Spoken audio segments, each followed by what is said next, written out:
Hey guys, welcome back.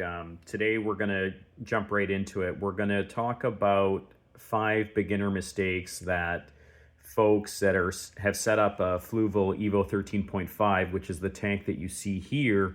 5 beginner mistakes that are commonly made, and essentially you want to stick around if you are a new reefer. This video is going to help you out. I've been in the hobby exactly 15 weeks, and this is where we're at.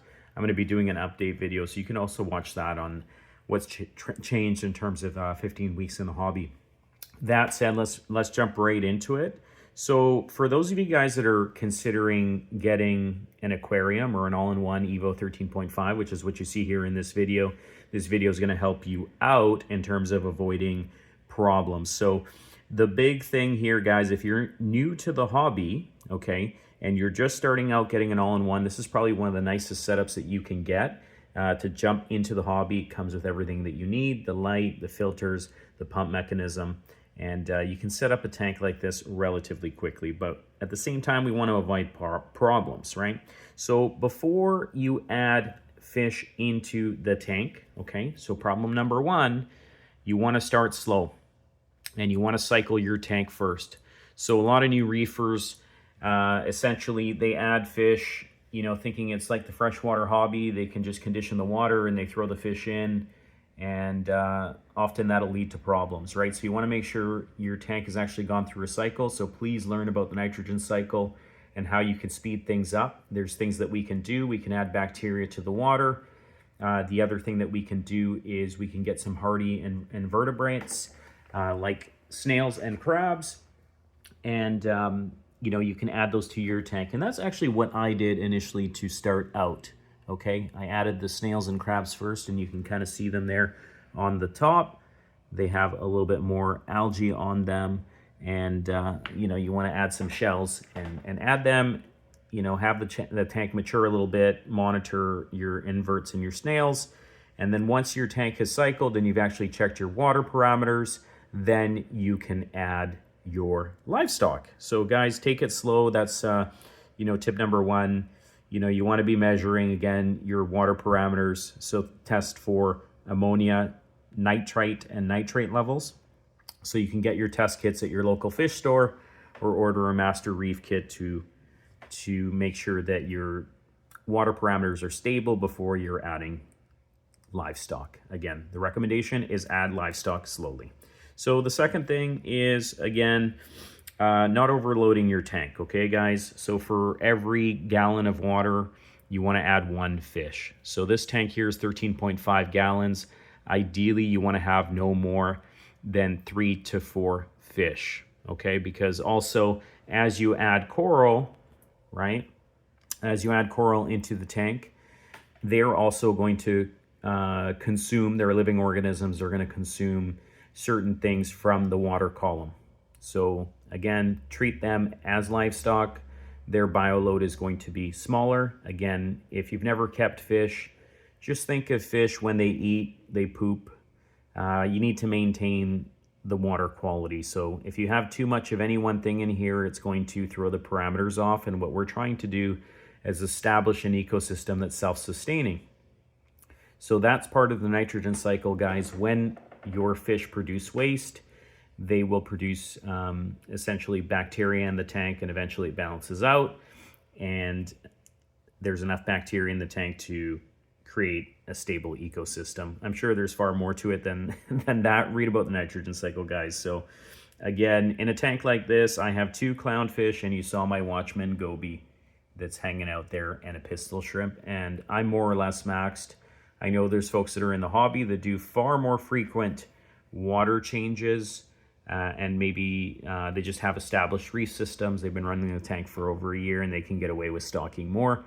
This is all I've stocked mine with, and in 15 weeks, so far, so good, you know.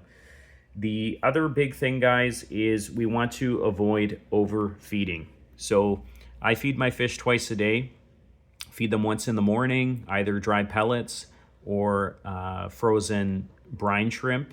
So I try to aim for twice a day, but again, it really depends on what you have in your tank and how often it needs to eat. But one thing I've really tried to do is not overfeed, because it's going to lead to other issues like algae problems and impact your water parameters. As you see my mushroom here, he's peaking up, and I don't know why. It's either due to water quality and we need to do a water change, or the hermit crabs have been slowly moving him around, right? And so you see that zoa there, like it's doing really, really well, guys. Whereas this one on the top, he's a little higher up. You can tell there's a little bit of agitation or something's happening there. But, getting on to our next problem. And I learned about this, and I actually have a video that I recently produced, and it's maintaining the salinity in your water, guys. So when you have a small tank, what you don't realize is that you can have your salinity swing pretty easily. So what that means is, when you first get into the hobby, you have to make sure that the water is essentially like ocean water. So you're mixing in salt with water, and you need to establish parameters that are between 1.020 to 1.025. Okay, some folks say to keep it between 1.025 to 1.026, and coral tend to thrive better in those environments. But the one thing I didn't do was invest in automatic water top off. So essentially, to maintain your salinity levels, you have a marking here to see how much water you have, and the lid prevents evaporation. So as water evaporates, you need to replace the salt water with fresh water to maintain the salinity at between the ranges of 1.020 and 1.025. You don't want to have huge salinity swings. So if your water is closer to the upper range of 1.025, maintain that stability. And in order to do so, you need to top up your water with fresh water. Now, they have systems that are automated. So when the water reduces, the automatic top off will pull water from a reservoir and start dripping it in. And so right now, I've just been placing water here in the back chamber every one or 2 days. But for about a week, I didn't top up the water, and I had a salinity spike. So I do have a video on that. My salinity hit 1.030. I could tell because the mushroom itself was impacted. All of my corals had sucked themselves in, including the torch, and the coral were not looking good. So once I adjusted the salinity downward by adding fresh water, we avoided a tank crash. So guys, not topping off daily is a huge, huge problem. And as salinity slowly rises, this can stress out your fish and your coral. And clearly, if you watch that video that I have, I'll try to pin it, you'll see it's very problematic. So a lot of folks actually recommend using RODI water. I have a video there as well on RODI systems and the benefit of that. Again, the whole point is, if you're new, you can use tap water, but overall, it's not going to be good for your livestock long term.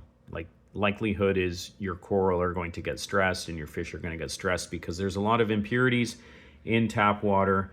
RODI water removes all of those metals and nasty things that are in your tap water. So as I said, we've touched on overfeeding, guys. Avoid that. It's going to help reduce algae, high nitrates. Again, it's going to help you maintain better water quality. So the other big thing, guys, that we need to avoid is putting off our water change schedule. And I'll be honest, I've been changing the water about every 2.5 weeks. In some cases, I've gone as far as 3 weeks. Now, the thing about a small tank, when you don't maintain your water parameters, you can have a huge swing, and ultimately that can be catastrophic. So if we can get into a schedule, right? We get into a schedule where we're regularly changing our water. Like, I'll be doing a water change tomorrow without question. And again, I'll be at 2.5 weeks. We can avoid a lot of problems. And the recommended amount of water to change out of a tank this size is 13.5 gallons. You can either go with a 10% weekly or a 20% bi-weekly. Anytime you change the water, you're removing impurities, waste, all of these nasty things. And guys, if we want to take care of our livestock, it's just something that we need to build into the schedule. It's part of the hobby. It's really not that bad. I've been getting far more I've been able to do these water changes far more quickly now. Initially, a big thing that talked me out of this hobby for a long time was the fact that I need to mix my own salt water. Well, one, where am I going to keep the salt? How much work is that going to be? I have to heat the water. Once you do it a couple of times, it's actually not that bad, especially with a tank this size. It's rather small. When you're talking about doing a 10% water change, it's a 1.35, less than 1.5 gallons.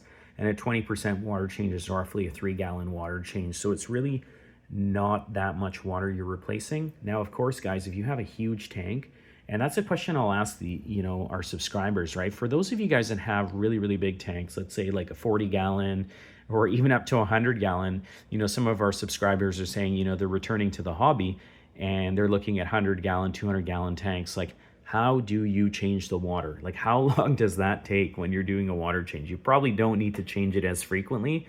That's a big advantage of having a big tank. You have a lot more room for error, whereas with a smaller tank, you need to stay on top of your frequency.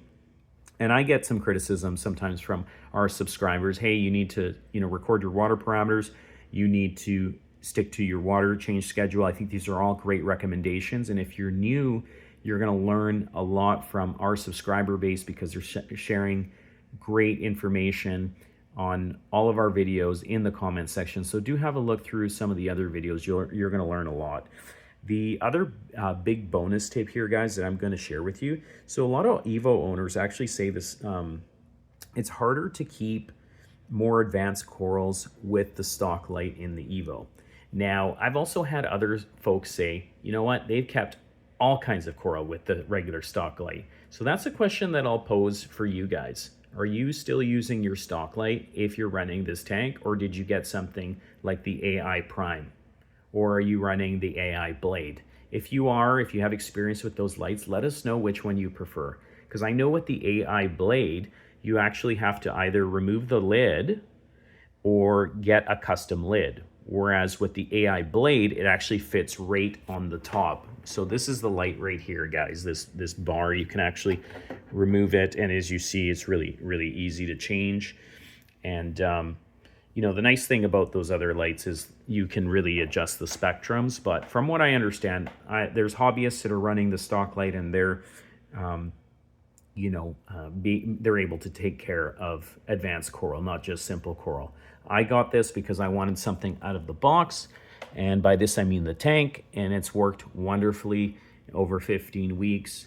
No issues, relatively easy to keep from a beginner perspective, right? And so, outside of that, guys, there's so many automations that you can make to a tank to make it easier to keep your livestock. So as I mentioned, you can do manual water top off initially, or you can get an automatic water top off, which is something that I'm looking to do.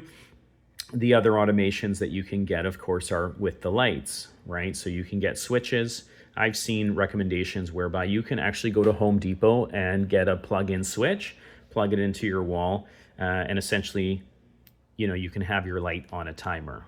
I haven't gone that far, but it's something I'm really looking at.